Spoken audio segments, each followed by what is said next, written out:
چرا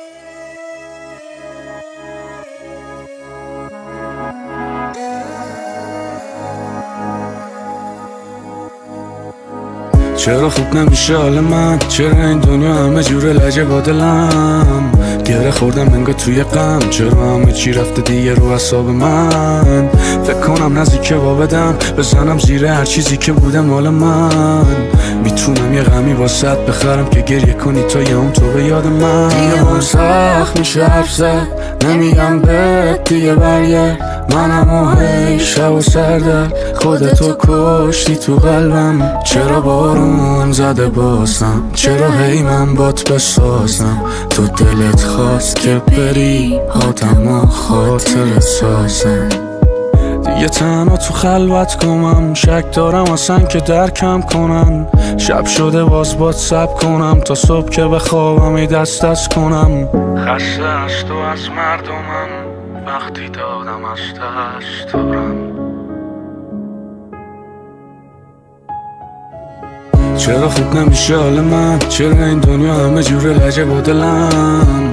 گره خوردم انگار توی غم، چرا همه چی رفته دیگه رو حساب من؟ فکر کنم نزدیکه با بدم بزنم زیر هر چیزی که بوده مال من. میتونم یه غمی واسط بخرم که گریه کنی تا یه اون تو به یاد من.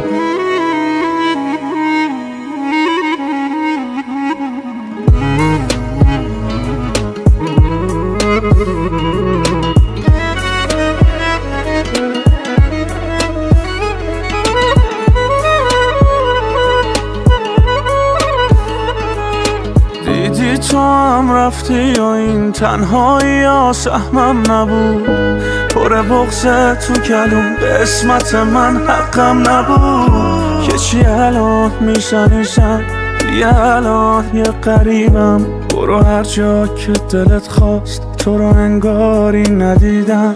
دیگه بام سخت میشه حرف زد، نمیگم بهت دیگه برگرد.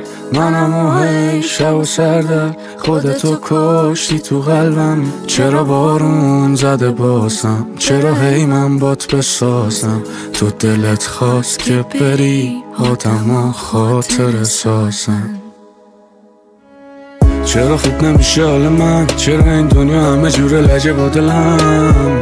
گره خوردم انگار توی غم، چرا همه چی رفته دیگه رو حساب من؟ فکر کنم نزدیکه با بدم بزنم زیر هر چیزی که بوده مال من. میتونم یه غمی واسط بخرم که گریه کنی تا یه اون تو به یاد من.